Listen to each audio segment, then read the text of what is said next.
All right, good afternoon, everyone. Good afternoon, everyone in the courtroom. Samantha, are you ready? Let's go ahead and open our record. Then I'll have everyone introduce themselves.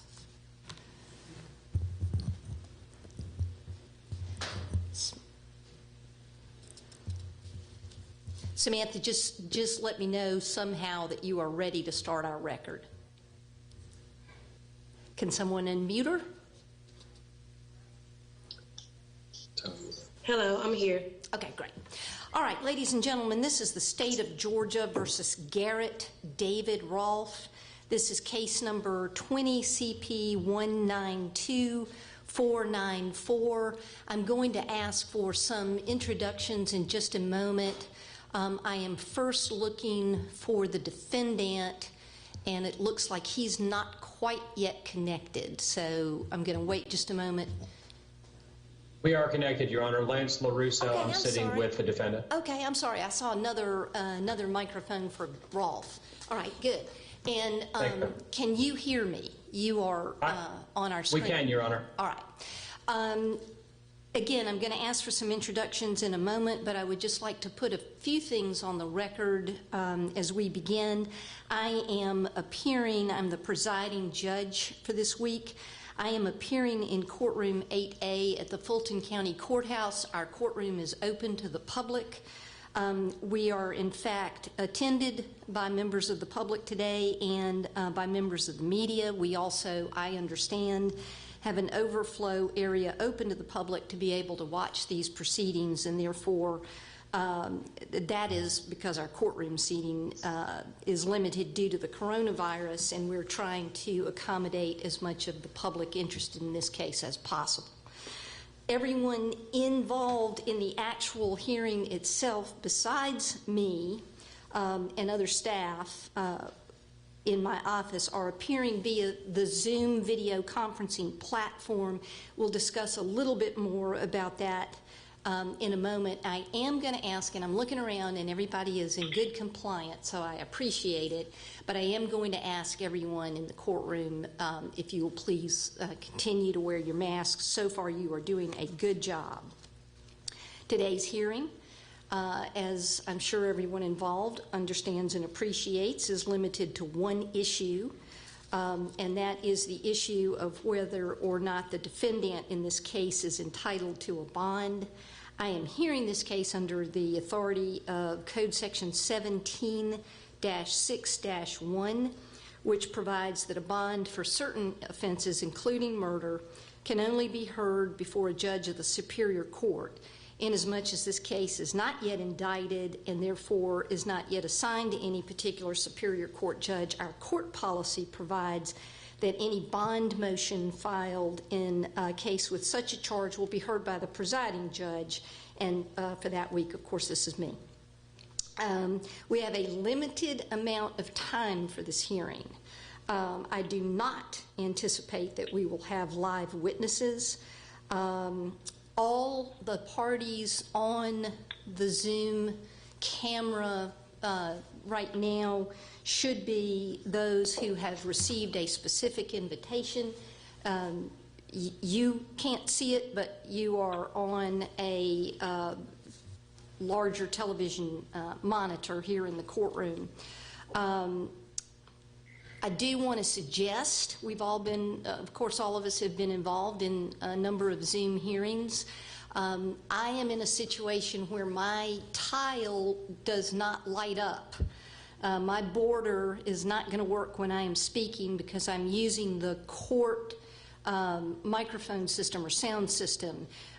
My experience on this has been that if you need to object or say something, or if I need to ask a question, I am simply going to raise my hand and try to get noticed, and that is about the best that we can do. I believe that I have hopefully reminded everyone of our limited purpose today. Counsel are aware of the factors to address. We are not determining the merits of this case today. The first question for defense counsel and for the defendant is whether the defendant waives his right to be personally present in the courtroom today. Your Honor, he does waive his. This is Noah Pine speaking on behalf of Garrett Rolfe, and Mr. Rolfe does waive his right to actually be physically present inside the courtroom. Okay, and you were ready to go forward via this method? Yes, Your Honor, we are. All right. Then the initial burden is on the defendant. Would you like to proceed? Yes, Your Honor, and if I could just give a brief procedural history, Your Honor, and set up the case for the record, and then Mr. Thomas will take over and discuss the factors for bond, if that's okay with the court. Yes. Yes. Your Honor, this is case number 20 CP 192494, and we are here on a motion for bond that we filed on behalf of our client, Garrett Rolfe. And while this case has been reported in the news, I'd like to just give the court a brief summary of what got us before Your Honor today. On June 12th of 2020, Officer Devin Brosnan, B-R-O-S-N-A-N, responded to a 911 call at a Wendy's in reference to a male passed out. Officer Brosnan determined that Mr. Brooks was the male who was passed out, and Officer Brosnan, asked for assistance in doing a DUI investigation.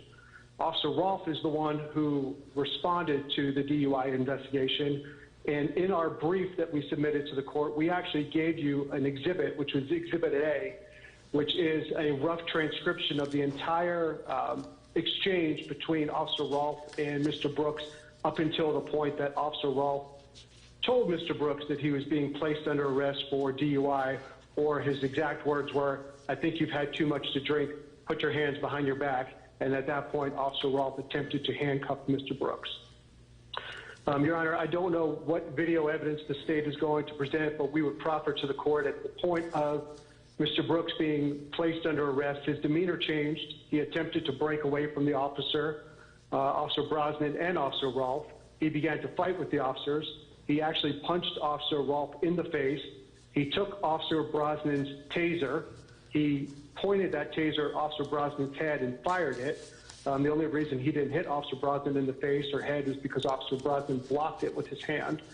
Officer Rolfe then pulled out his own taser and shot twice at Mr. Brooks as he was still right there with Officer Brosnan. Mr. Brooks took off running with Officer Brosnan's taser in hand. At some point, turned around, pointed that taser at Officer Rolfe and fired the taser, at which point Officer Rolfe fired his weapon, his service weapon, at Mr. Brooks.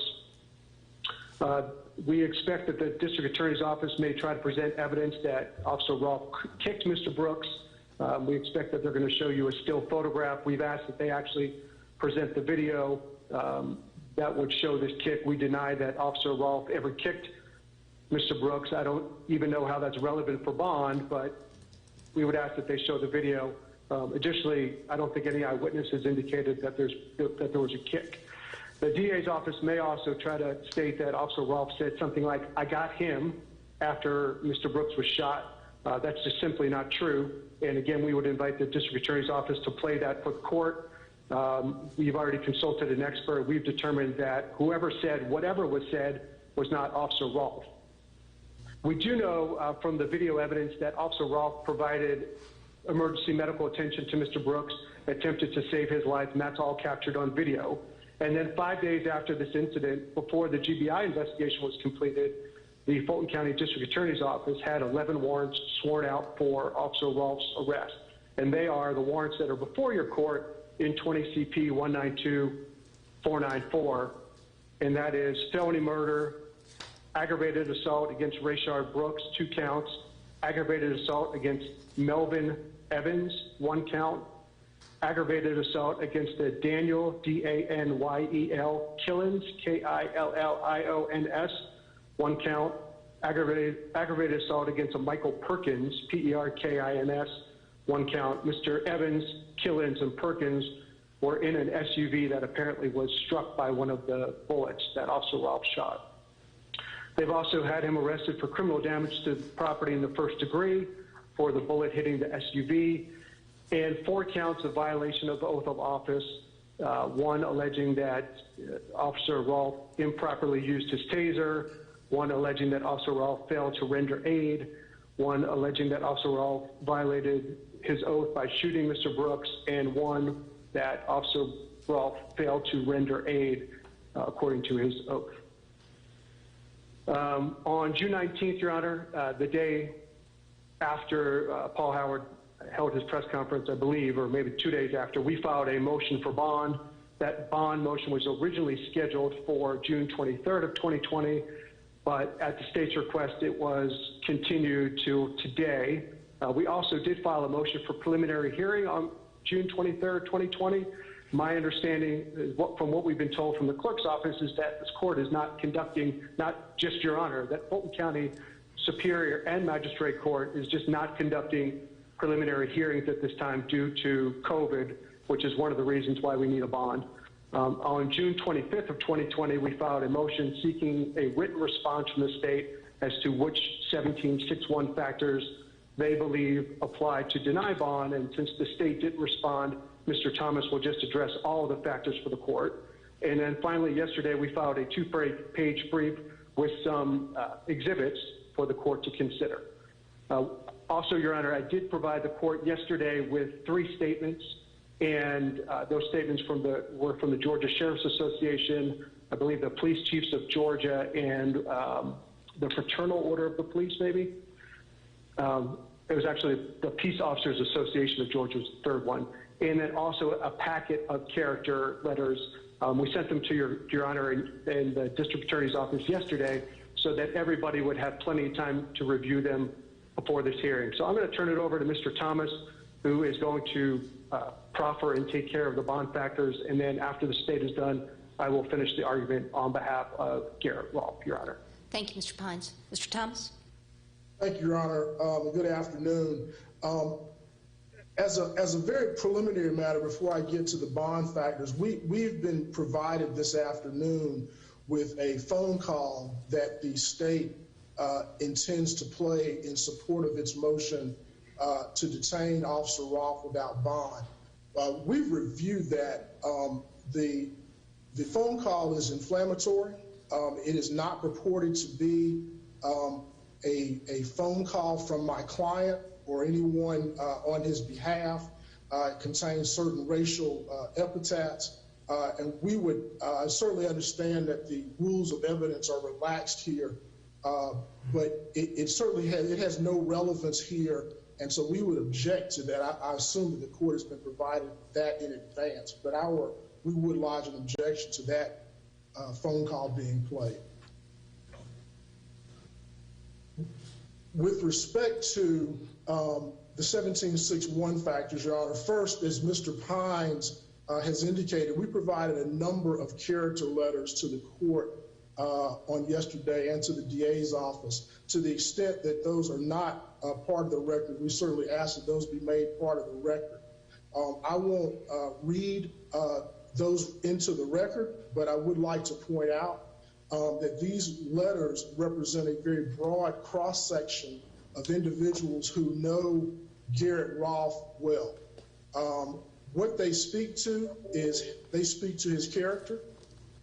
They speak to his ties to the community. They speak to his professionalism as a police officer.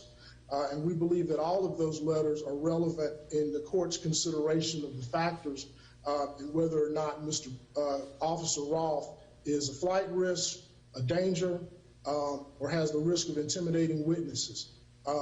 Those letters include letters from individuals who are practicing attorneys with the Department of Justice, individuals who have known Garrett for a year, and some practically all of his life.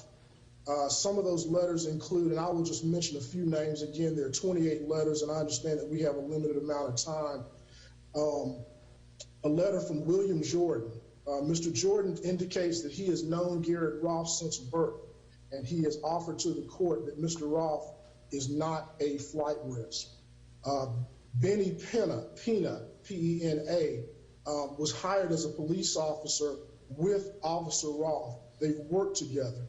Officer Pena offers that he has never seen Officer Rolfe express any ill will towards anyone. Sergeant Thomas Gleason is a supervisor of Officer Roth. Notably, Sergeant Gleason indicates that he has always treated suspects with the utmost respect. Sergeant Andy Taddei, and I'll spell that Taddei, describes Officer Roth as being thorough, fair, and again, treating all suspects with respect. Lieutenant Jason Ryan, from the supervisor of Officer Roth, describes him as being trustworthy. Donna Reese has known Officer Garrett for 18 years, and again speaks to the fact that he would show up to court, that he's not a risk of flight. Captain Jessica Bruce, another member of APD, a previous supervisor of Officer Roth, describes him as treating citizens with the utmost respect.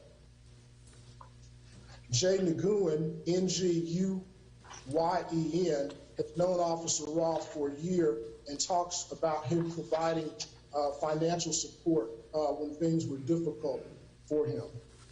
Notably, one of his supervisors, a previous supervisor, Sergeant Redmond Keeney, describes Officer Roth as a rookie, but when he was a rookie, that he had the character of a veteran.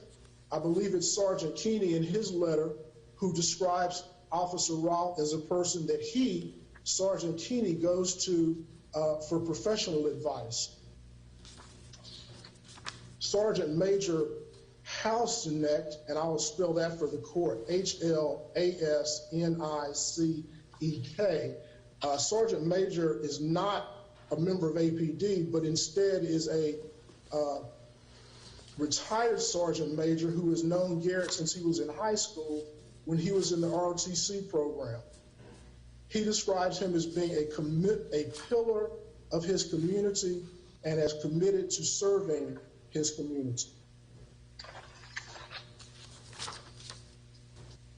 Terry Walker has known Officer Roth since he was 20 years old. He's a family friend, and again describes all of the character traits that we will be discussing today and that I've previously discussed. Again, not being a risk of flight, again, a pillar of his community and someone who should receive a bond in this particular class. I'd like to talk to you a moment, Your Honor, about Officer Roth's professional career as an Atlanta police officer. Officer Roth is a 7-year veteran of the Atlanta Police Department. He's been a police officer. He was hired on with APD when he was 20 years of age. One of the letters that the court has before it describes Officer Roth as being the youngest person in his class. He was the valedictorian of that class when they graduated. In addition to being a certified police officer, Officer Roth is one of 200 drug recognition experts in the state of Georgia. Again, one of the letters that is before the court describes the process by which it takes to become a drug recognition expert. The person who has talked about this in his letter describes it as it's akin to a semester in college with a high failure rate. Officer Roth was the valedictorian of his drug recognition expert class. During his career, his 7-year career, he's received several commendations for his work as an Atlanta police officer. Notably, in addition to working full-time as an officer, a police officer with APD, Garrett Rolfe is also pursuing an undergraduate degree at Kennesaw State University, where he majors in criminal justice and psychology. He's currently, because of the situation that he finds himself in, he's currently withdrawn from classes, but at least until this incident happened, he was attending full-time and working full-time as a police officer and maintaining a grade point average of approximately 3.0. We certainly think these things all speak to Officer Roth's character. With respect to his personal life and family life, it's important to note that Officer Roth is a native Georgian. He has grown up here and lived here all of his life, and the majority of his family resides here in the Atlanta area.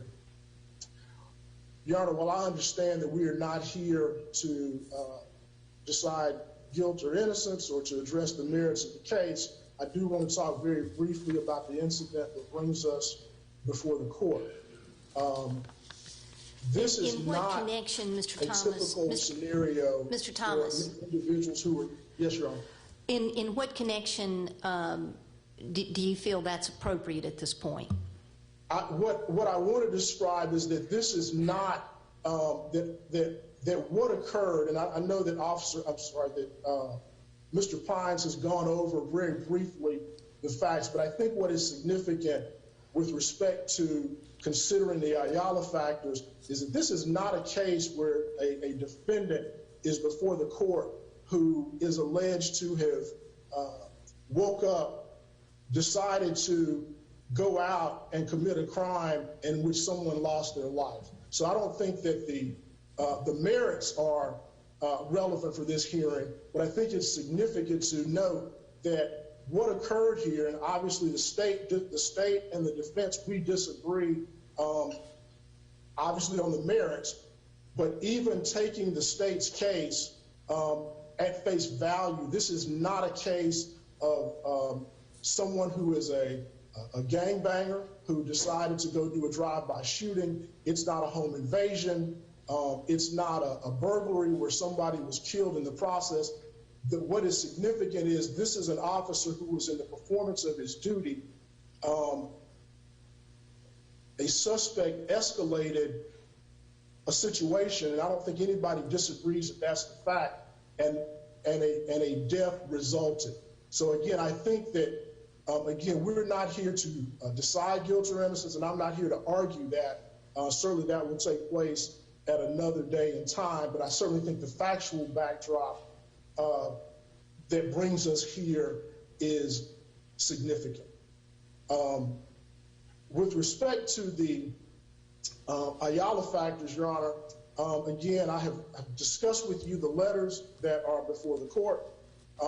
It is clear to me from those letters, and it should be clear to the court, that there is no danger that Officer Roth, who is a lifelong resident of Georgia, will not appear for any scheduled court appearances. Officer Roth is an officer, a former police officer now with the Atlanta Police Department. The letters all to a person, particularly with the ones who describe his professional life, have talked about his dedication and professionalism. I think one thing that is significant with respect to that is Officer Roth is a person whose job required him to appear in court. There's never been any suggestion that he has not met those obligations to the district attorney's office or to the solicitor's office and did not show up for court when he was called or requested. And as this court knows, I know this court has been on the bench for quite some time. It often requires often short notice for individuals to appear in court and to be here. It often happens without a subpoena, and Officer Roth has always answered those calls and has always shown up to do what he needs to do. There's nothing about Officer Roth's background or the circumstances of this case that would suggest that he is not willing to appear. There's nothing that would suggest he's at risk of flight. Notably, in this particular case, the district attorney's office followed, I think what some would argue is a somewhat unusual process by which he was brought before the court and charged. As part of that process, those charges were announced, and he was given 24 hours to turn himself in. Officer Roth did that. Not only did he turn himself within 24 hours, he met that deadline early. If there was any question about his likelihood to appear and to meet any court-imposed obligations in this case, his actions when informed of these charges should alleviate these concerns. as well as obviously his service as a police officer. I believe all of those facts weigh in his favor. I do not believe there are any facts that would suggest otherwise, and we would ask the court to make a finding that Officer Roth is not a risk of flight and that there is no danger that he will not appear for any court-imposed deadlines. With respect to the threat of danger, again, at the top of this, I discussed with the court the circumstances which bring us here. This is not a case where, again, an individual is alleged to have gone out, woke up, and committed some heinous crime. That is not this particular case. Officer Roth is an individual who was engaged in the performance of his duties. A situation escalated and unfortunately resulted in a death. There is nothing in his background. There is not a fact related to this case that would suggest he is a danger to any person, to the community, or to property in the community. In fact, the facts suggest otherwise. And again, I would refer the court back to the letters that we have proffered to the court on his behalf. Indeed, in this case, in terms of threat or danger, I think what is significant from the transcript that the court has before it is one can see the professionalism in which Officer Roth handled this matter up until, again, the situation escalated and he was forced to do some other thing. Officer Roth is not a threat. He's not a danger to the community.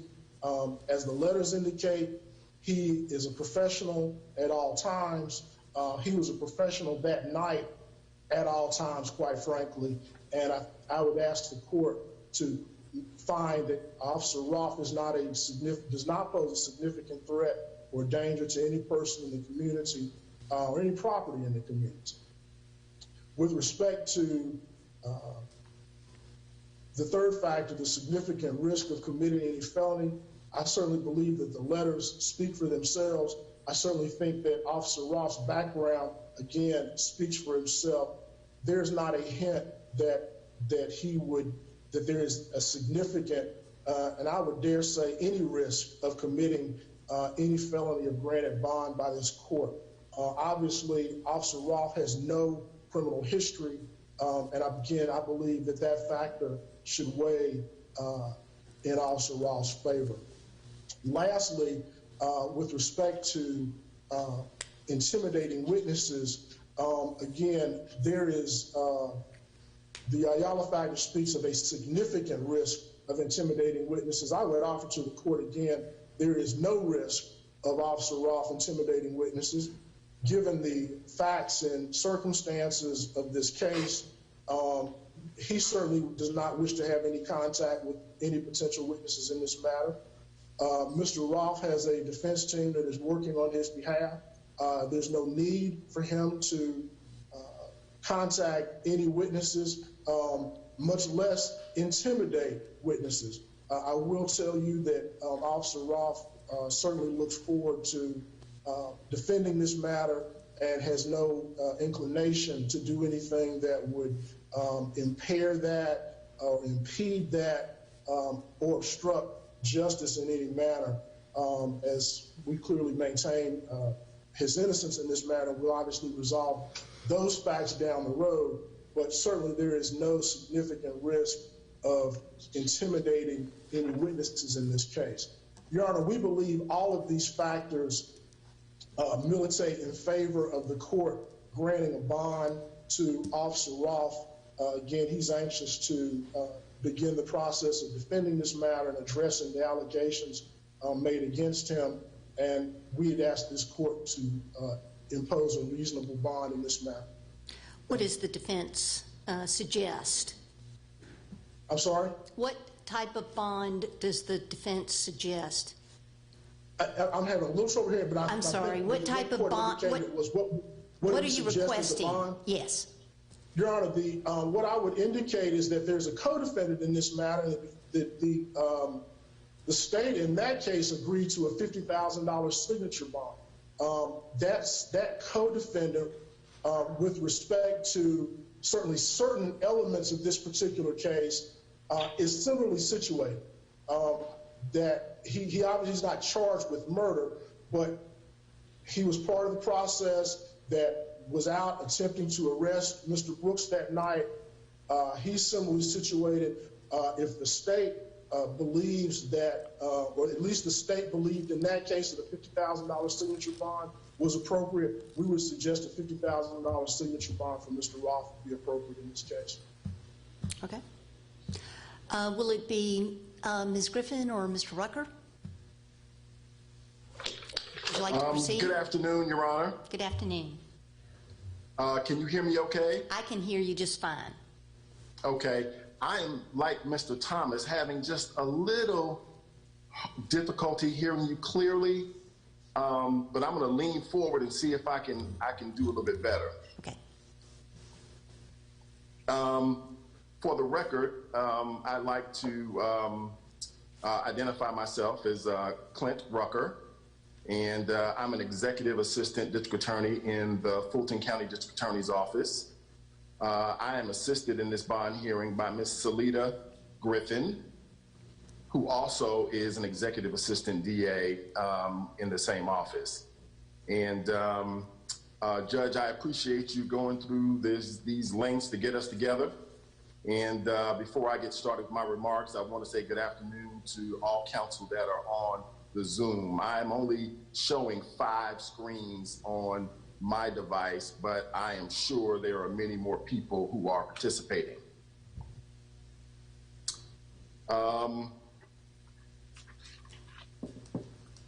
The first thing, Judge, I would like to do is I would like to make some opening remarks, if that would be okay with the court.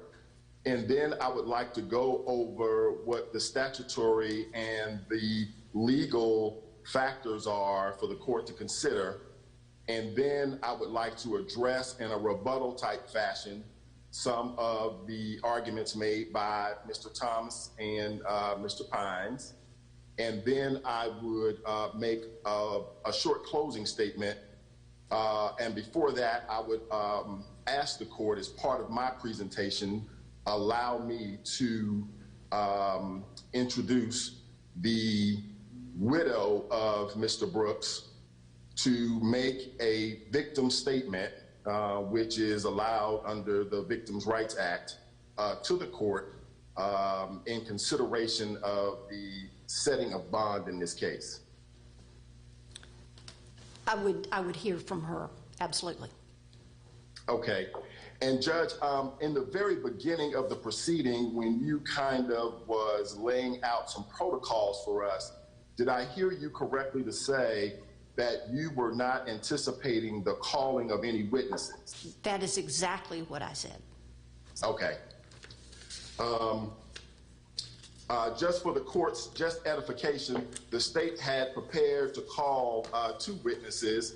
One would have been an investigator with our office, who would have dealt with some of the arguments that were laid out in defense counsel's brief. And he touched on them kind of very lightly in his argument, although he didn't really jump in the way he did when he filed his brief. And so as a manner to rebut some of those statements contained in the brief, we had prepared to call the lead investigator from our office who kind of worked this case up. But as I understand it, the court is not going to allow any consideration of those factors, and so we won't be able to call that witness.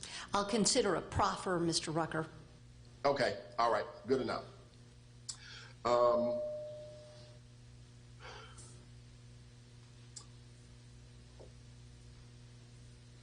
I don't think that there is anyone who is participating in this process, Your Honor, that takes the circumstances that bring us here today lightly. I certainly don't. And this is a very important case. And it's a very significant case. I do take issue with Mr. Thomas's characterization where he says that you know, it's kind of a case that is a little unusual in its factual scenario. There are many cases like this that the office has investigated through the Public Integrity Unit, and there is nothing unusual about the fact that Mr. Howard decided to file charges prior to the completion of the GBI investigation. In fact, that has happened a number of times in recent history. I don't want to politicize this case. I don't want to politicize this hearing. I would like to stick primarily to rebutting what the defense counsel has said and to discuss the factors for consideration by the court. Thank you. Now, I believe that the opening statement given by Mr. Pines was fairly accurate. I believe that the 41-minute encounter between Mr. Rayshard Brooks, and who's the victim in this case, and First Officer Devin Brosnan and Officer Garrett Rolfe was cordial for the most part. I don't believe there was any display on the part of Mr. Brooks that would have been violent or antagonistic for those 41 minutes. We do know that during those 41 minutes, Mr. Brooks was actually physically searched, gave his consent to be searched by Officer Roth, and that no weapons were found on his person. We do know that at the time that Officer Roth attempted to handcuff Mr. Brooks, he did not instruct him as required by the Atlanta Police Department's standard operating procedures, their policies. When you are effectuating a DUI arrest, you are supposed to instruct very specifically the suspect that he is under arrest. And those words were never uttered by Officer Roth. So a situation that escalated very quickly, in my opinion, unnecessarily, perhaps could have been prevented with what the Atlanta Police Department teaches in its police academy when it trains its officers, is a term that they call verbal judo, meaning you can talk through scenarios to de-escalate situations. And that simply was not done in this case. Now, I am not excusing the actions of Mr. Brooks. And certainly if he were here today, perhaps those matters would be taken up under a different kind of proceeding. But what I am here to say is that the shooting of Mr. Brooks in the back by Officer Roth was not justified. Because at the time that Officer Roth shot Mr. Brooks twice in the back, Mr. Brooks was not immediately a physical threat to Officer Roth in any way. He was running away. The taser was not pointed at Officer Roth, and he presented no danger to Officer Roth. And I've heard lots of references from Mr. Thomas about the professional nature of Officer Roth's police experience. I would concur. He is a well-trained officer. And he had no justification for shooting Mr. Brooks. Now, I do want to say that as it relates to the factors that the court has to consider with respect to this case, my argument to the court would be that we have not been presented with any evidence of Garrett Rolfe's significant ties to the community. What you have heard by way of proffer and by way of several letters is that I've known Garrett Rolfe for a long time. I think he's a great officer, and I don't think he would flee. But where is the evidence that shows, as the case law states, and I would cite the court to specifically cases that we provided in a response brief about 2 hours ago. In as much as we got the written brief from defense counsel yesterday morning, we tried to put together a response and give the court a couple of cases that we would rely on so that you could perhaps have an opportunity to review them prior to today's hearing. But one of the factors that is very, very important for the court to consider is contained in the case of Dunn versus Edwards. It's a Supreme Court of Georgia case. It was decided, it's well-established law, 2002. It's 275 Georgia 458. And in Dunn, they refer to Ayala versus the state, which, as all parties here, I'm sure, are aware, is the controlling seminal case that deals with the factors for the setting of bond for a homicide case. If you look at the underneath the opinion, under footnote 1, headnote 3, it says the court stated in Ayala that evidence demonstrating ties to the community would include the length and character of residence in the community.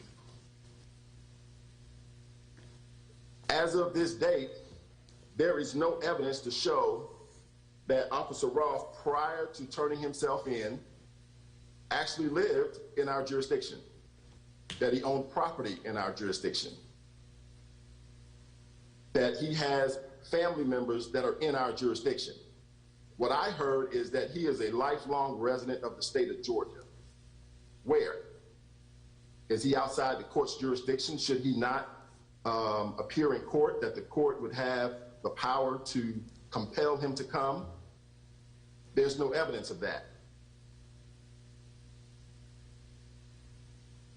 The case goes on to say that the employment status and the history of the defendant should be taken into account. And so we know that Officer Roth was a 7-year police officer. We know that he was trained in drug recognition. We know that many of his colleagues are very fond of him. But the fact is that the mayor and the Atlanta Police Department terminated Officer Roth's employment within 24 hours after looking at the videotape that we have submitted to the court as part of our responsive brief. It has been described, his actions that is, as excessive, unnecessary, and actually characterized as murder. And that is because, Your Honor, the videotape is clear. This dispute that Mr. Thomas claims that we have about the facts of the case is really no dispute at all. And I know that we are not here to decide the merits of the case, but the reality is that the strength of the case is strong. It's so strong that it would provide a motivation for Officer Roth to flee this jurisdiction to avoid criminal prosecution.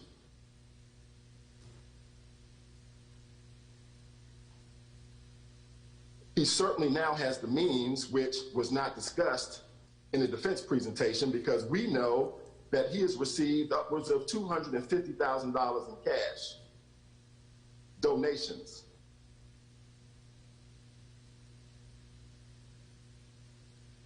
We have not heard anything about the surrendering of any passport that he may possess, or any other conditions that would give the court some confidence that Officer Roth would not be a risk to not appear in court. The reality is he does not have a job. He is not employed anywhere else. He has no income or any of the things that traditionally the court would look at that says, hey, this guy is a good risk for me if I gave him a bond, because he's got these things that connect him very closely to the community. We just quite frankly haven't heard it.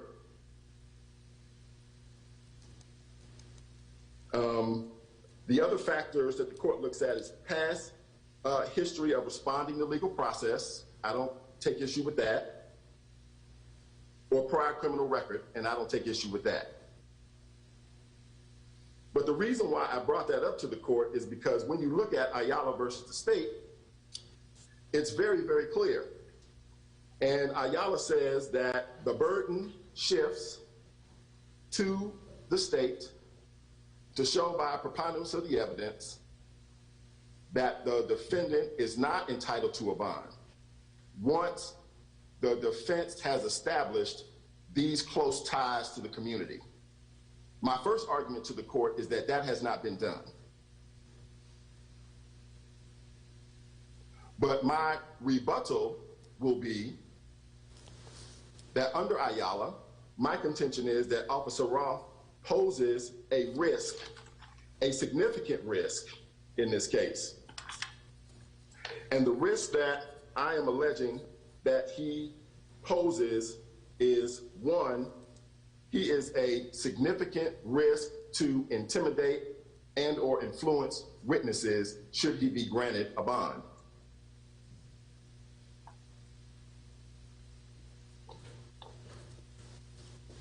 What the court doesn't know is that in this case, the Atlanta Police Department has a policy that all officers sign off to. The policy states that if you are the subject of a pending investigation, you cannot talk to other officers about the investigation while it is pending. In this case, we have executed search warrants and obtained the cell phones for both Officer Roth and Officer Brosnan. We have obtained cell phone records for those two cell phones. My investigator, should I have put him up and let the court hear from him, would have said that upon reviewing of those cell phone records for Officer Roth, he was able to determine that in the minutes after this incident, there were multiple text messages exchanged between Officer Roth and 4 different Atlanta police officers.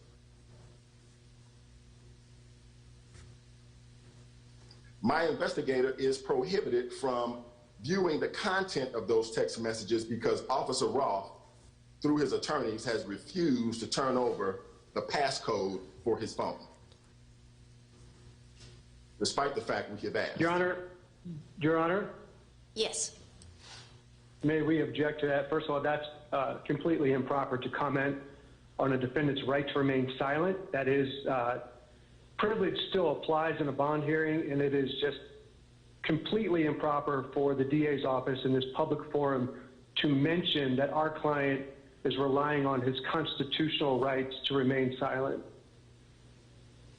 All right. So we would ask that you not consider that, Your Honor. All right, May I respond? Yes. Yes, if you heard me. Okay.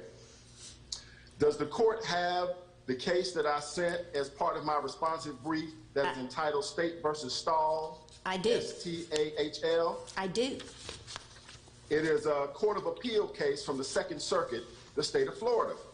It was decided very recently in 2016. This was the holding in the case. The trial court erred by denying the state's motion to compel the production of the passcode to unlock the defendant's cell phone based on the Fifth Amendment privilege because it departed from the requirements of the law by considering only part of the standard used to determine whether a communication is testimonial and by burdening the state with proving the existence of incriminating content on the defendant's phone when that was not at issue, and further departed by requiring the state to establish existence beyond the reasonable particularity standard. And that is what I am asking in this case. Asking what, sir? This isn't a motion to compel. Say it one more time, Your Honor. This isn't a motion to compel, Mr. Rucker. I understand. I'm missing the connection. But I understand. But as a condition of bond, to prevent any intimidation or influence of witnesses, I am orally asking the court to compel, if the court is inclined to grant bond, that as a condition of bond, we be provided with the passcode and not be prevented from evidence, and that Officer Roth not be allowed to conceal is a very strong word, but prevent us from getting the information that we are legally entitled to.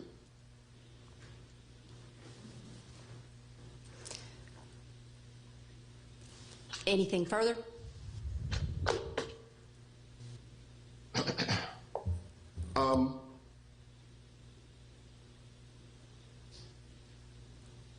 The court has heard an argument from Mr. Thomas that the letters, the character letters, tie him to the community, and that he should be entitled to a bond. I would like to point the court to the statute 1761, where I am sure the court is very aware that that really is an inaccurate statement. There is no entitlement to bond when the defendant is charged with murder.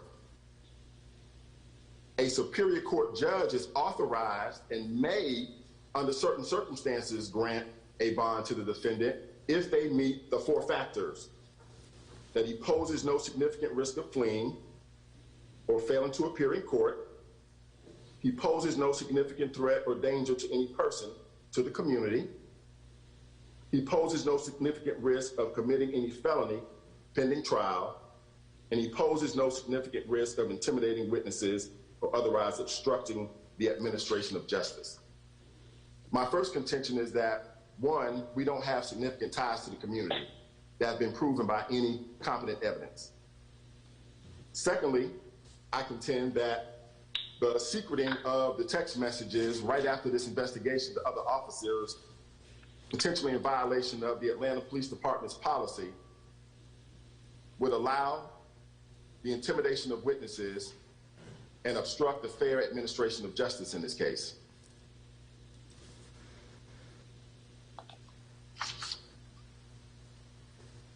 Now, one of the other contentions that I'd like to rebut is that Mr. Thomas gave the court a very long list of names of persons who have submitted letters in support of Officer Roth by way of attesting to his character, the way he treats suspects with the utmost respect, was a quote that I wrote down, and that he was a veteran police officer. I would state in my place, and as part of our responsive brief, one of the things we did submit to the court was a still photograph that was taken from a videotape of a witness from the scene. In this case, the state has reviewed upwards of 8 different videotapes of this incident. Not all of them have been made public.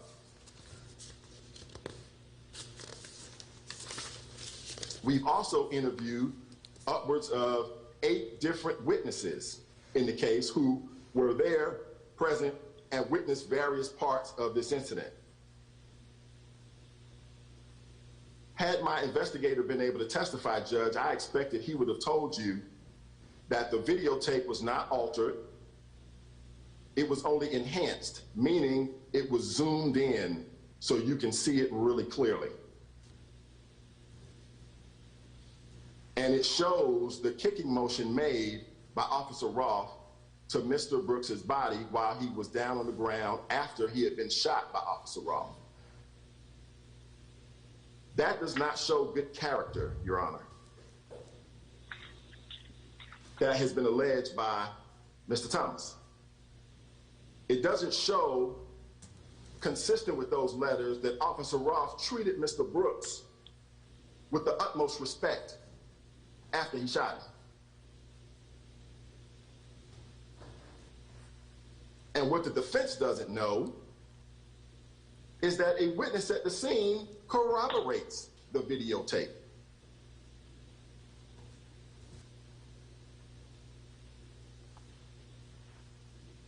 We charged Officer Roth with a violation of his oath because his policy states mechanisms that you can use to physically restrain a suspect. And in this case, they were not followed by Officer Roth.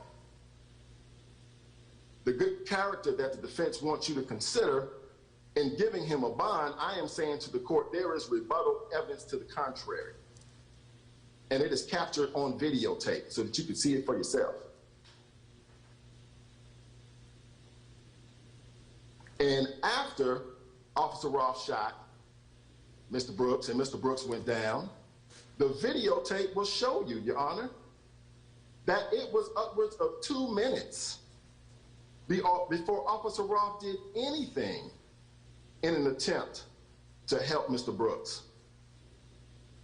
And it was only after another police officer arrived on scene that Officer Roth even went to go get some bandages to try to help Mr. Brooks.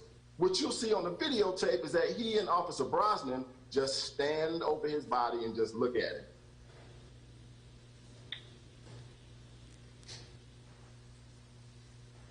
Not professional, not good character, and in violation of the Atlanta Police Department's policy, which requires in a use of force situation that the officer render medical aid in a timely manner.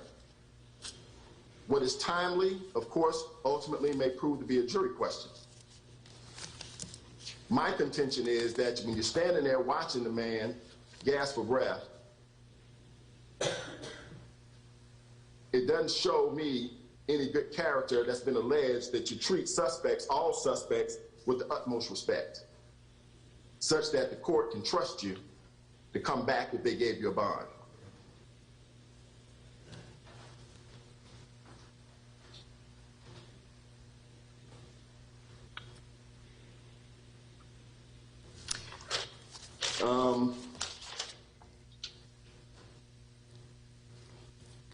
As part of the presentation, Your Honor, I would have expected my investigator, who for the record is Investigator Donald Hanna, to indicate to the court that while the court is not here to consider the facts of the case, my contention that the evidence is so strong that Officer Roth would have a motivation to avoid a trial, in this case by fleeing, centers primarily on the Fulton County DA's office attendance at the autopsy of Mr. Brooks, which was conducted the next day, wherein the medical examiner indicated that Mr. Brooks was shot twice in the back. I would have expected her to testify here today that Mr. Brooks's back was facing the muzzle of the gun at the time that he received those gunshot entry wounds. One went in his upper back, 1 inch to the left of his spine. The second bullet went in through his left buttocks, and came out the front right above his pubic area. The thing that is significant about that is this. The contention by Mr. Pines in his opening remarks that Officer Roth shot Mr. Brooks right after he pointed the taser at him is just not supported by the video. And what the medical examiner would have testified very significantly is that Mr. Brooks had his spinal cord hit by the bullet that entered his upper back. And it would have rendered his legs useless.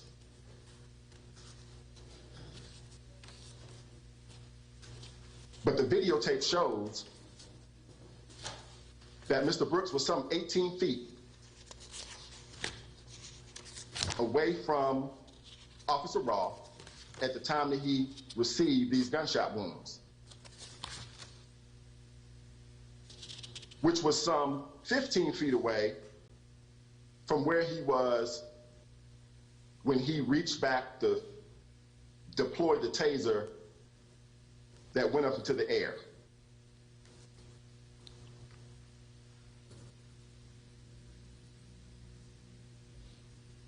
The video shows that Officer Roth didn't even have his gun drawn at the time that Mr. Brooks reached back with his arm and pulled the taser that went up into the air. He waited for his back to turn before he shot him. Doesn't sound like good character to me, Judge.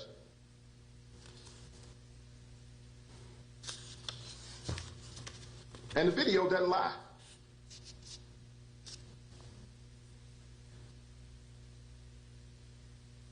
And so the state is here, Your Honor, asking the court to deny bond in this matter. All right, now, Mr. Rucker, if you can hear me, just a couple of questions for the state. Yes. First of all, if the court, assume for the sake of argument that the court would grant a bond, what would the state be looking for? $1 million with conditions. And those conditions, please, sir. That the defendant discloses to the court his resident location and who he is living with.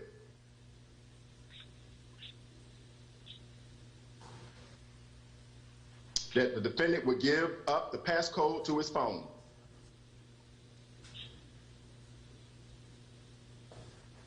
That the defendant would have no contact with any officers from the scene. That being the scene at the Wendy's on June the 12th, 2020. That the officer would turn over any communications, text mails, emails between himself and other officers since the date of this incident. That the defendant would be fitted with an ankle monitor.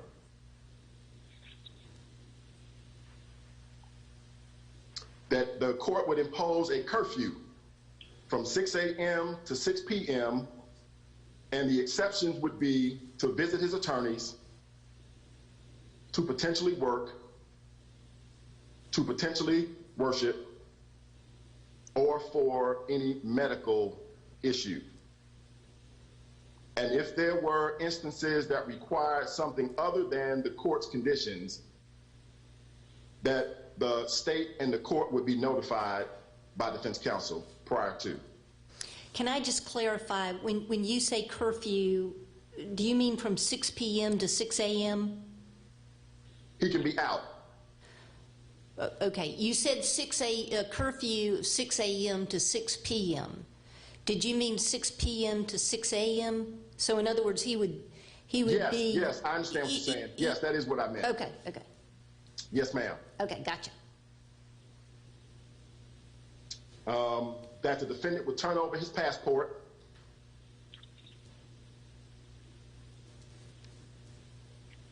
that the defendant would not possess any weapons, no guns, no knives, no rifles,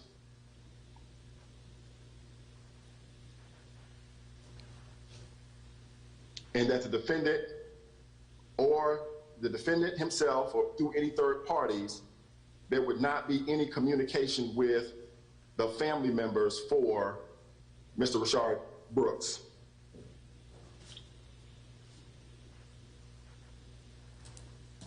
Or for that matter, any witness in this case. By that, Mr. Rucker, do you mean the defendant personally? You do not mean his attorneys? That's correct. Okay.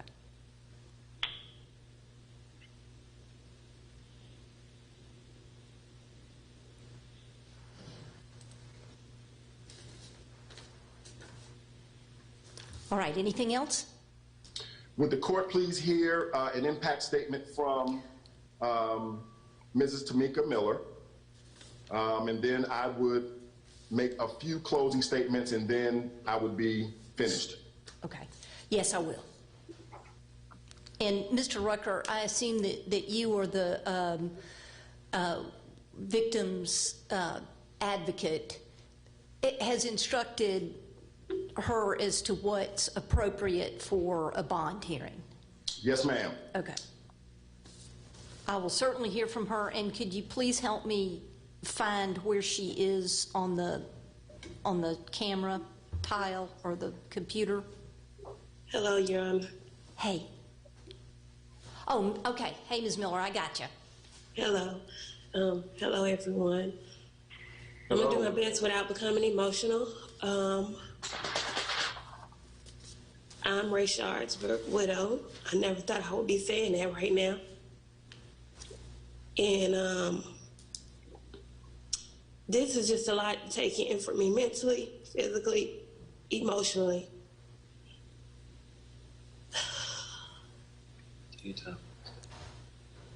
It's only been a few weeks since my husband been gone and murdered.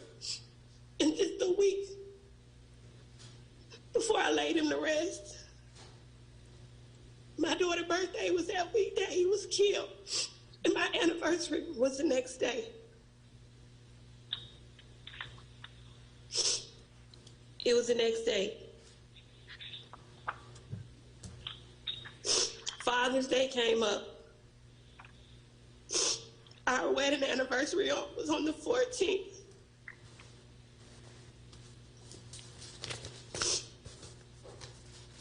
My life has completely turned upside down since this has happened. I've been unable to sleep, eat, or even console my children.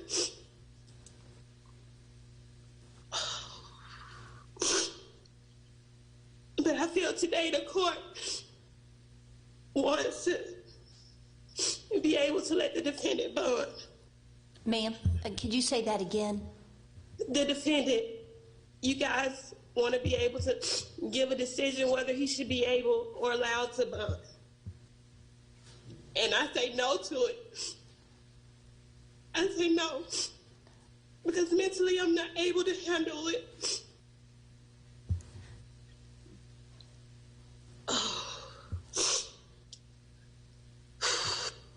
The defendant has already shown that he's a danger to the community. I watched as they kicked my husband and stood over his body and stood on his shoulder.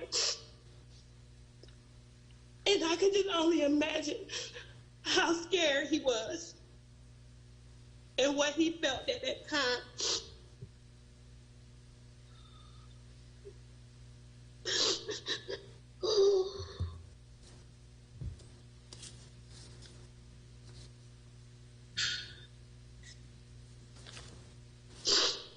But I feel with even killing him wasn't enough.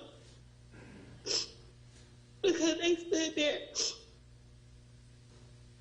and did nothing when something could have been done and saved him, and at least he could have made it home to his children, to his family. to fulfill promises that he made to me and my daughter earlier that day.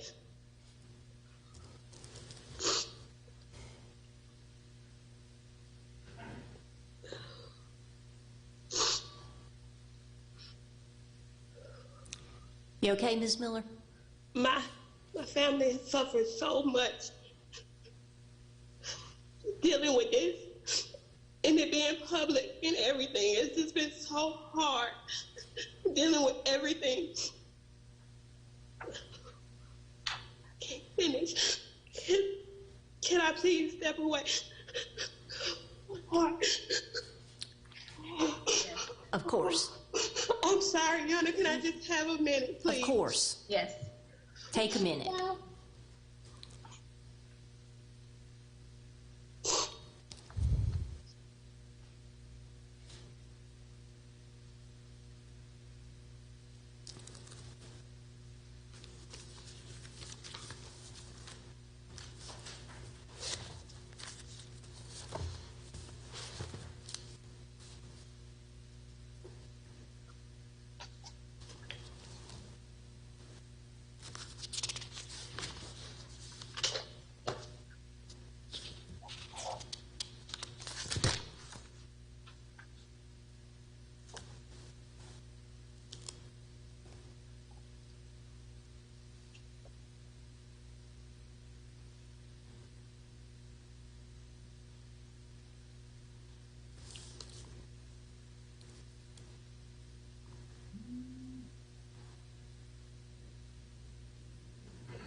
I apologize, Your Honor. I can't hear you. My husband, Rayshard Brooks, just to let you know a little bit about him, because nobody got to see who he was. He was a loving, caring, silly, wonderful father, and the best husband I could ask for.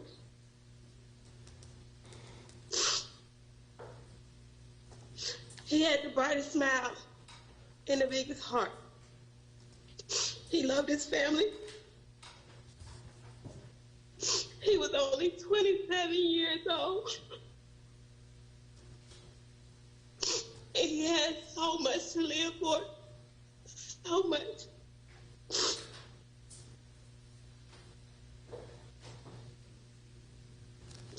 Now I'm forced to be a single mother. And I forever have to explain to my kids that Daddy would never, ever come home. He won't be a phone call away.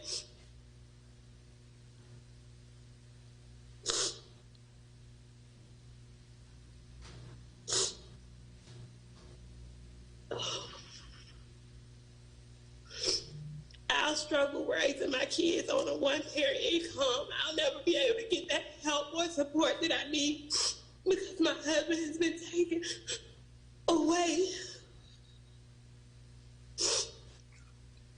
My husband did not deserve to die. And I should not have to live in fear while waiting for the man who killed my husband to be tried in court.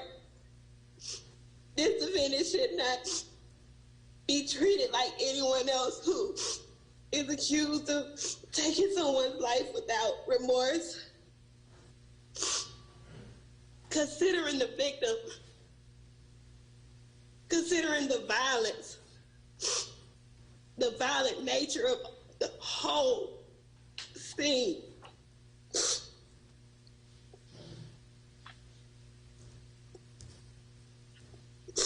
I feel like he had complete disregard for my husband's life. Or any other body that was standing out there. Because there was 3 shots fired and only 2 entered my husband. And it could have been someone else's child or somebody else who could have been hurt that day. And I thank God that it wasn't. can't sleep at night because I'm scared. And if he was released, I can only imagine where my mental state would be. I would be so scared because I don't know what they would do.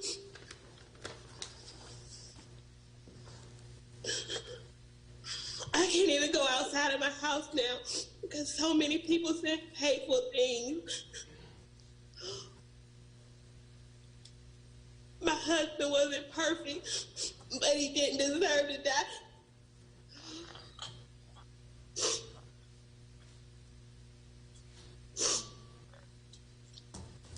And I'm just so confused because 41 minutes of a conversation felt like he was being harassed. You could have already told him, hey, sir, we smell it on you, we're gonna lock you up for this and that. And it could have been summed up from there.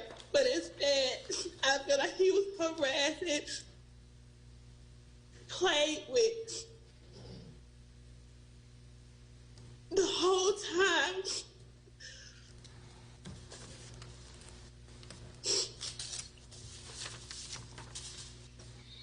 So, Your Honor, I'm asking that the bond does not be granted due to my health, my mental state. I have to still raise my children. I don't have a big support group. It's just me and my children. That's all I have. My best friend has been taken. My helpmate has been taken. And never in a million years I would imagine myself being called a widow.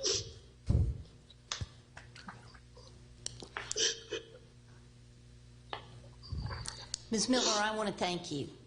I don't know if you can hear me, but I want to thank you for speaking to us today. And I heard you. All right. Thank you, ma'am. Thank you. Mr. Rucker? Yes, thank you, Judge. In conclusion, I would just say to the court that under OCGA section 1761,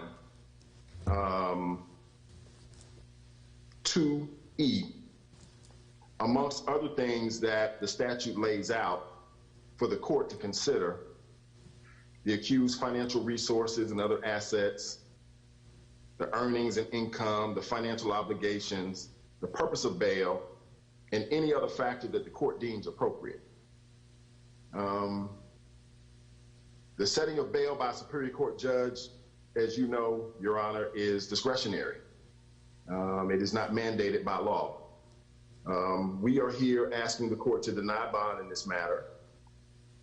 And some factors that the court can consider is that, one, we expect, based on Justice Melton's judicial emergency order, that we would be able to convene grand juries in a few months.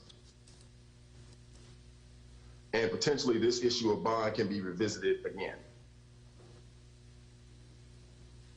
We know now from the impact statement that the Brooks family will suffer more emotional harm should the defendant be granted a bond and allowed to not be in custody.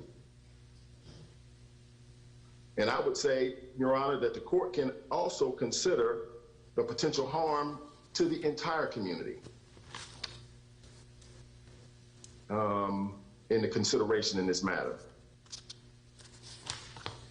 If the court is so inclined to set a bond in this case, one additional condition I would ask from the court is that as part of the condition of bond that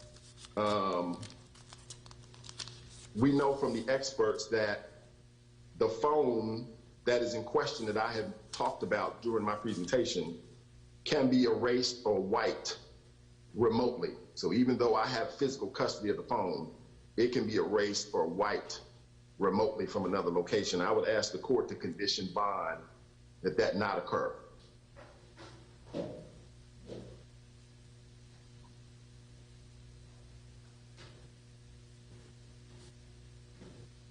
And I want to thank the court for giving us time to make our presentation.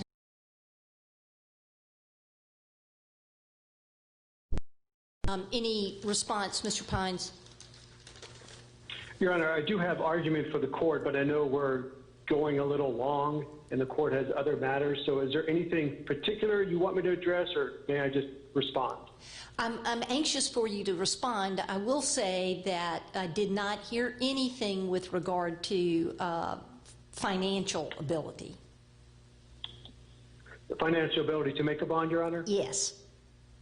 Okay, so Mr. Rucker is correct that the City of Atlanta did fire Garrett Rolfe, so he did get fired. However, Mr. Rucker did make mention that there has been a fundraiser for Garrett Rolfe, the same way there has been a fundraiser for the Brooks family. These are just people in the public who are donating money. None of that money is in the possession of Garrett Rolfe. It's either in the possession of the people who raised the money or escrow accounts. But if the court is not inclined to grant a signature bond, then Officer Rolfe can make, or Garrett Rolfe can make a reasonable bond in this case. Just as a little bit of a comparison, I know that the district attorney's office says that they've prosecuted and are prosecuting other police officers. None of those police officers are still in jail. I believe the last police officer to be released was Officer Burns, who was given a $240,000 bond by Judge Woodson back when magistrates were giving bonds on murder cases. If the court's not inclined to give a signature bond, we would ask for a bond in the range of $50,000 to $100,000, that being a good bond, either through property, surety, or bonding company, or cash, whichever way that the court would like to do that. Obviously, we'd rather a surety bond if possible, so that he can use a commercial bonding company. Or, as you know, the Fulton County Jail has a 10% program. That's always an option for the court, too. But do you want me to address some of the factors, or I guess some of the stipulations that the state would like to put on the bond, or would you like me to address some of the arguments that they made? Mr. Pines, I'd like you to respond. That what you address is totally up to you. Thank you, Your Honor. So let me just kind of go back from the beginning. 1761 actually doesn't talk about ties to the community. It's not a factor under the statute. It is under Ayala. But through what Mr. Thomas told this court, Garrett Rolfe has tons of ties to this community. He was born here. He was raised here. He went to school here. He was employed here. We did not tell you where he lived, although I think that one of the character letters did say that Officer Rolfe did live in the city of Atlanta at some point prior to this incident. But of course, we will disclose in confidence where he will be living, but we do not want that public for his safety, the same way that, that the Brooks family doesn't want their information to be out there in the public. So he has tremendous ties here. Everything is here in the state of Georgia. If you like his passport, we would surrender his passport. That's not a big deal. The state in its argument is that this is not a justified shooting. It's clear as day, and therefore he has every reason to run. And so I have to rebut that because that's an argument that they made, to Your Honor. So whether a grand jury decides if this is justified as they're required to do under the law when this case is presented, and just so the court knows, Paul Howard in his press conference said that this case would not be presented to a grand jury until January or February of 2021 because there are 7 other cases ahead of it, and that's in his press conference. But when this case is presented to a grand jury or a judge during an immunity hearing or even a jury, there's a justification defense and that Garrett Rolfe is entitled to. And 17420 talks about when deadly force can be used in an arrest. And it says that deadly force can be used for a suspected felon. And in our brief, Your Honor, we gave you a memo from the Atlanta Police Department that outlines at least 5 different felonies that Mr. Brooks committed that night. 1 was punching Officer Rolfe in the face. 2 was stealing Officer Brosnan's taser. 3 was pointing the taser at Officer Brosnan. 4, although I don't know that the officers knew it at the time, it's actually a felony to take a weapon from a police officer. Mr. Brooks was a convicted felon. He can't possess a weapon, even a taser. And then, of course, he fired the taser at Officer Rolfe. So it's clear that he was a suspected felon. And so the only other indication under the law that says whether our client can use deadly force is whether the suspect possesses a deadly weapon or any object, device, or instrument which, when used offensively against the person, is likely to or actually does result in serious bodily injury.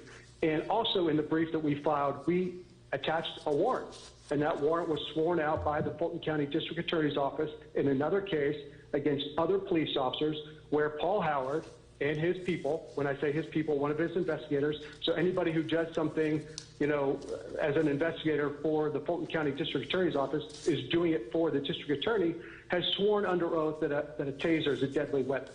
So that's going to be the justification. There's a whole bunch more that I'm not going to go into, but that's the simplest one. And so, you know, the state can say that this is clearly not justified, but that's not for you to determine today. That's for a grand jury, a different judge during an immunity hearing where the standard is preponderance of the evidence for us, and then ultimately, if we get that far, a jury to determine beyond a reasonable doubt whether it was not justified. And that's kind of what Mr. Thomas was talking about when talking about the factors of this case. So the only other factor that the state contended we did not meet was there's a significant risk of intimidating witnesses or otherwise obstructing the administration of justice. Now, I don't know, I'm not really going to address who Garrett Rolfe texted that night. The only witnesses that were there were Officer Brosnan, and if this court orders that he have no contact with Officer Brosnan, then he will have no contact with Officer Brosnan. There are some police officers that came after the fact. They're clearly not witnesses, but we have no problem with him not having contact with any other police officer that was on the scene. And there are eyewitnesses. Now, my understanding, Your Honor, is that all of the eyewitnesses are represented by private counsel. I know that Sean Williams represents at least 2 eyewitnesses according to his press conference. Mr. Davis represents, I believe, 2 eyewitnesses. And there's a lawyer named Kalpin, K-A-L-P-I-N, Shaw, S-H-A-H, who represents, I believe, a couple of witnesses. So, you know, all those witnesses are protected. Of course, our client, Mr. Rolfe, is not going to have any contact with any witness whatsoever. So we have no problem with that. The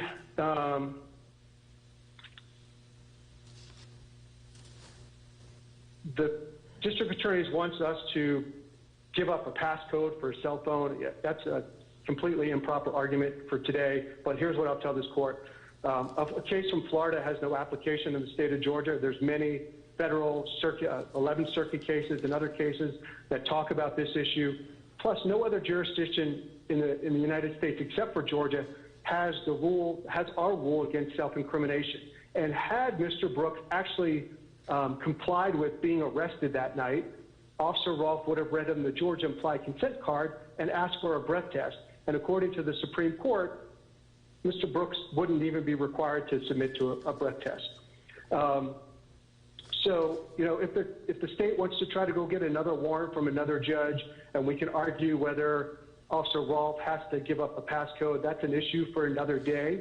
I think it's completely improper to publicly talk about his right to exercise his constitutional rights. And the DA's office knows that he's exercising his constitutional rights because I wrote him a letter that said that.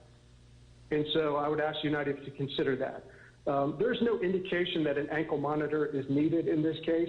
Your Honor, you know, this Fulton County, I don't know how many murder cases you have, and Mr. Thomas said this before, but here's what I'll say. If Garrett Rolfe isn't entitled to a bond under the statute, then nobody is. Nobody for a murder case. This isn't a drug deal where people, you know, decide to commit a felony that involves potentially weapons. It's not an armed robbery where people go out with a gun to rob a store. It's not a carjacking where you try to take someone's property. It's not a burglary where you break into somebody's house. You know, the state's case at best is that in 1 second, Garrett Rolfe made the wrong decision. That's their case at best. And that wrong decision, according to the state, came directly after Mr. Brooks turned and fired a taser at Officer Rolfe. So if he's not entitled to a bond, I don't know who is. An ankle monitor is not required. A curfew is not required. We will definitely turn over his passport to the court or to the district attorney's office, and we have no problem with Officer Rolfe, Garrett Rolfe, not possessing any weapons, which would include firearms or other weapons. You know, when you say knives, I don't know what that means. Does that mean you can't have a steak knife or a kitchen knife or something like that? And then the last condition they asked for was no contact with the Brooks family members, which we have no problem with either. And I know it's been a very emotional day for the family of Mr. Brooks, and I'm mindful of that, and Mr. Thomas is mindful of that, and Garrett Rolfe is mindful of that. Police officers wear bulletproof vests to their job because their lives are in danger.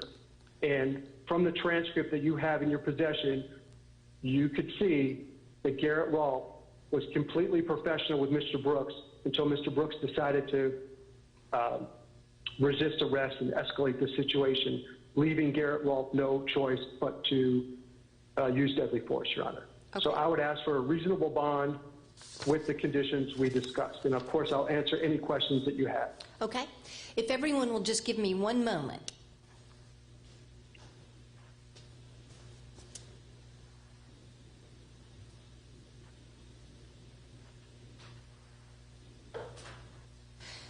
Okay, now one thing I'd like to bring up with both sides, and it's not necessarily a question, but these are charges. I'm so accustomed to talking about counts in an indictment, and I'm not completely clear which charge links up with which particular arrest warrant. So when I talk about individual charges, I'm going to say, and if there's some code that I'm not reading correctly, please tell me, because I'm looking at the booking report, which is the only thing I was able to get off of Odyssey, which is our online docketing system, to actually set out the charges other than the arrest warrants. So I'm going to... So, Your Honor... Okay. I'm sorry, I didn't mean to interrupt. What I would tell the court is you are correct that unlike when there's typically separate warrant numbers, that would start with an EW for electronic warrant, my understanding is that every warrant in this case is under the following case number, which is 20 DA 05273, which is a district attorney's office number that they used on each of the 11 separate warrants. Okay. Okay. All right. Then that kind of solves that mystery. But as we begin to talk about each individual one, I will talk about each individual one as a charge and then define exactly which charge I'm talking about. That's the only way I know how to do it. So at this point, let me say the following things. I want to address Ms. Miller, and I don't know if you're still on, Ms. Miller. I see that the victim advocate is still on. Ms. Miller, thank you very much. I appreciate your comments today. I cannot imagine I can't imagine how difficult that must have been for you to address these things that, and this is exactly what we ask of families to do, to come and participate, but it takes a lot of bravery. And it takes a lot. It takes a lot of bravery. Yes, ma'am, it does. Okay, and so I want to thank you, and I want you to know that I did hear you. I started this by saying that I have a very limited issue in front of me, and I'm talking really to you, ma'am. I have a very limited issue in front of me today, and that issue has nothing to do. I'm going to temper that a little bit in a moment, but that issue is not the ultimate issue in the case, and it is not as to whether this defendant is guilty of these charges. There is a specific set of law with regard to granting bonds in a case and specific things that the court is to look at, and I'm sure you understand. And I hope you understand that in our state and in our country, you're presumed innocent until you are proven guilty by a jury or otherwise. So I'm looking at this case at a very early part in it. And I would like to make the following comments from what I have seen, and this is all based on Ayala and the cases coming out of Ayala. I want to lift up a couple of them to you, which I do want to mention. One is Howard versus the state, which is 197 Georgia Appeals 693. That's a 1990 Court of Appeals case, and it predates Ayala, but I don't believe that its line of reasoning was particularly overruled by Ayala. And then the same line of reasoning appears in 2008 in Hernandez versus the state, which is 294 Georgia Appeals 289 2008. And I mentioned these cases, and I found these cases specifically because they do stand for the proposition that that in addition to the Ayala factors, the court can also look at the seriousness of the charges in weighing the bond decision. And so I think that's important to take into account here. That's one thing. The other point of law that I'm sure everyone understands and knows about is sort of the black letter law that the trial court's foremost consideration when fixing the amount of bail should be the probability that the defendant, if freed, will appear at trial. And with regard to his being a flight risk, the flip side of that being his ties to the community, the court finds that those ties to the community have been demonstrated to the court's satisfaction with regard to being not a flight risk. I do want to note that there was a period of time, specifically from June 13th until he turned himself in, when he certainly understood what the situation was. He was given time, which I'm not criticizing, but he was given time to turn himself in, and I do think that it is reasonable to assume that a good time to have thought about fleeing would have been those early moments. I think given his employment history, and I will comment on this, and that is that the state criticized the defense presentation to the extent that there weren't specific, he lived at this address, went to this high school. I don't know. I have looked through the letters, and many of them are from fellow officers, but there's one from a parent of a friend of his growing up. There's one from a family friend of 18 years. I wonder whether some of that lack of detail had to do with safety.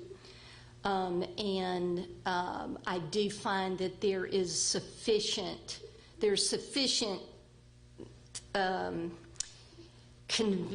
convincing factors in front of me that he does have sufficient ties to the community and he is not a flight risk.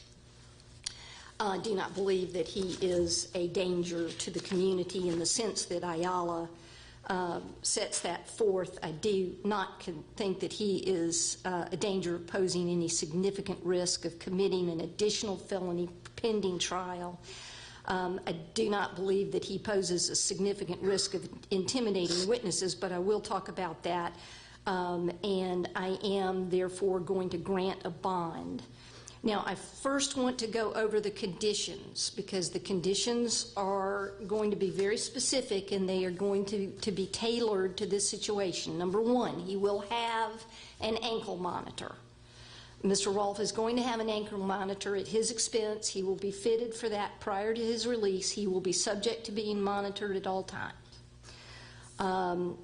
He will have the curfew. I think the curfew is reasonable that's suggested by the state from 6 p.m. to 6 a.m. And the exceptions that the court would approve would be work, legal, or medical. I think that we have all learned to live in terms of worship and other issues. I think we've learned to live remotely, and that can be accomplished that way. I am going to ask him to, if he has a passport, to surrender his passport. He will not be allowed to possess, own, carry any firearms That would include rifles, as mentioned by the state. I kind of join Mr. Pines. I'm not 100% sure what knives mean, but if the use of a knife is an offensive weapon, he's not going to be doing that. But he will not possess, own, or transport or carry any firearms, weapons, guns, or rifles. Okay. He will not have any contact with other. I think the way that it was put was certainly no communication with the family members. There are, I would like to remind everybody, there are 4 victims, alleged victims in this case, correct? So there's Mr. Brooks, and then there are the 3 people who were in the SUV because they have the aggravated assault charges, correct? That's correct. Okay. That's correct. Thank you, Ms. Griffin. So that's all, that is the Brooks family and the 3 other witnesses. So he will not have any contact of any kind with any witnesses or victims, alleged victims in the case. And I think that we all understand if we need to put it in specifically, but that does not prevent his legal team from investigating the case. But he is not to have any contact of any kind. Let me see where I am here. He will not have any contact with other police officers. I think that's entirely reasonable. Certainly, if a situation arises which is an emergency, I think that we can all understand the rule of reason, but he will not have any contact with any other officers.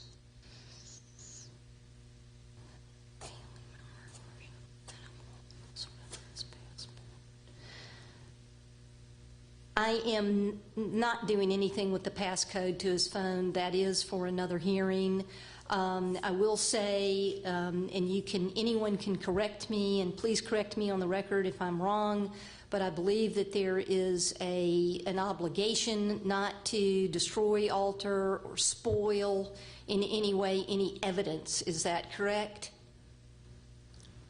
That's correct, Your Honor, and we, of course, will not spoil evidence. Ms. Griffin, you agree with that? Because he's not, I agree that he is not going to do anything to that cell phone. So if we need to put that in there. That is the requirement, that they not destroy or spoil any evidence. They have the search warrant. We have, even if they can destroy the evidence remotely, the warrant has been served for the contents of that phone. Okay. So I think we're saying the same things, that we are now under the obligation on both sides that no evidence be tampered with in any way, correct? That is correct. Can I get everybody saying correct? We agree, Your Honor. We will not do anything with the cell phone. It would be unethical to do that. The state has possession of the cell phone, and we will not attempt to wipe the cell phone. That would be illegal and unethical on our part. Okay. Now, I think I've gone over all of the conditions. And now, we are going to need to talk in some fashion about where he will reside. But obviously, I do not want to go into any specifics at this point. So you have to tell me how we do that, because that is going to be part of the monitoring and so forth. But I want to talk about the procedure, but I do not want to talk about the location at this point. Okay? Does everybody understand that? Can I get some head Yes, Your Honor. Okay. Then now I would like to go over amounts. This is going to be $500,000. I'm going to go over the individual amounts with you and how I got to that amount. But the court and that's why I specifically went through the case law that I cited to you, because this court does not feel this amount is excessive. So let's go through it, and as I said, I'm going to refer to the charge as it relates to the factual basis of the arrest warrant. Felony murder, $250,000. That will be a straight bond. Violation of oath by a public officer, I'm going to tie this one to didn't advise that he was under arrest. The bond for that amount will be $20,000 straight bond. Criminal damage to property in the first degree, I believe that was Mr. Evans' SUV. And this is a felony, correct? The first degree? Yes, Your Honor. The bond on that amount is $10,000 straight bond. Aggravated assault with a deadly weapon, that is for shooting Mr. Brooks. That will be $35,000. Aggravated assault with a deadly weapon, that is shooting at Melvin Evans. That will be $35,000. Shooting at Michael Perkins. So that's aggravated assault with a deadly weapon, and the factual basis for that one, I believe, is shooting at Michael Perkins. That will be $35,000. Failing, and now this is another violation of oath. I'm going to say this violation of oath is failing to render medical aid. That is $20,000.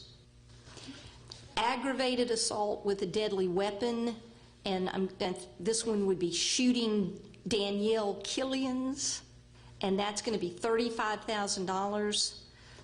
Violation of oath by a public officer for shooting at or shooting Mr. Brooks, that is $20,000. Aggravated assault, kicking Mr. Brooks with his shoe, that is $20,000. Violation of oath by a public officer, and that was shooting a taser at Mr. Brooks, that is $20,000. Somebody check my math. I think that all adds up to $500,000.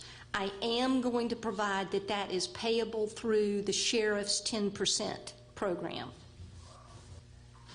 Is there anything further?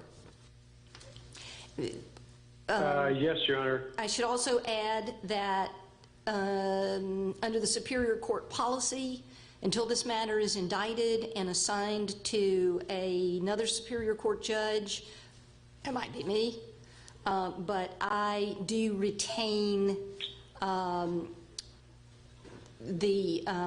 retain the case for purposes of bond only, any modifications or potential violations. Mr. Pines, were you going to say something? Yes, Your Honor. I have a couple things. One, the no contact with other police officers, do you mean any other police officer in the country, or do you mean any other Atlanta police officer? I mean any other Atlanta police officer. I think the point Mr. Rucker brought up was that once an investigation is, and I'm not really sure, I guess I could let Mr. Rucker speak for himself, but the point that I took was he just does not need to be discussing this case or having conversations with other police officers, and I'll say Atlanta police officers. What else? The other issue, Your Honor, is who, I mean, I will take one of us, when I say one of us, one of his defense lawyers will take possession of the passport. You can, and he can surrender it to his attorney in trust during the pendency of this case. Okay, once whoever has possession of the passport, we will notify the district attorney's office about that, okay? Okay. You talked about the ankle monitor and an address. What we would like to do is present the address to the ankle monitoring company once it's placed on, and then we will also provide that address to the district attorney's office as long as that is kept in confidence. I don't see Mr. Rucker, but Ms. Griffin, I see that you're on here. I'm going to. Yeah, Mr. Rucker lost his Wi-Fi connection. I think it's storming in his neighborhood, but that is fine. Okay, Ms. Griffin, I'm going to put in there that it shall be confidential. That is fine. Okay. What else? Okay, we'll do that. And then the last part, Your Honor, is assuming that the ankle monitor gets fitted and the Fulton County Sheriff is satisfied that the bond has been posted, may he be released directly from where he's being held right now, which is not the Fulton County Jail. Obviously, the Fulton County Sheriff would have to communicate with, everybody knows he's in Gwinnett County, would have to communicate with the Gwinnett County Sheriff. The Gwinnett County Sheriff would verify the ankle monitor is on, the Fulton County Sheriff would verify that the bond has been posted, and then that way he can be released directly from Gwinnett County. I have no problem with So that. we would ask, Ms. Griffin, do you have any problem with that? I am not sure that the court could outline that. That is strictly up to the sheriff's department, how they would effectuate his release from the jail.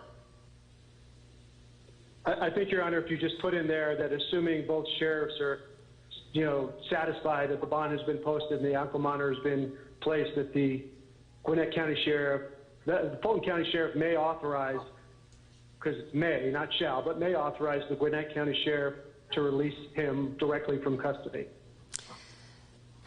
I have no problem with that, if that's within the court's purview, but I think it's within the sheriff's office purview. But however, it got handled some way on the intake, and so I would assume that it would be handled similarly on the release. Okay. I think if the court just puts that in the order, then it'll be acceptable to everybody. I will put it in there. I don't know that it will happen, because even if somebody... Understood. Okay. We'll put it in. I will put it in. I understand. Anything else? I believe that's all I have, Your Honor. Thank you so much for your time. We really appreciate it. Okay. I appreciate Nothing everyone's... from the state, Your Honor. I appreciate everyone's appearance today. Thank you very much. We're concluded. Thank you, ladies and gentlemen.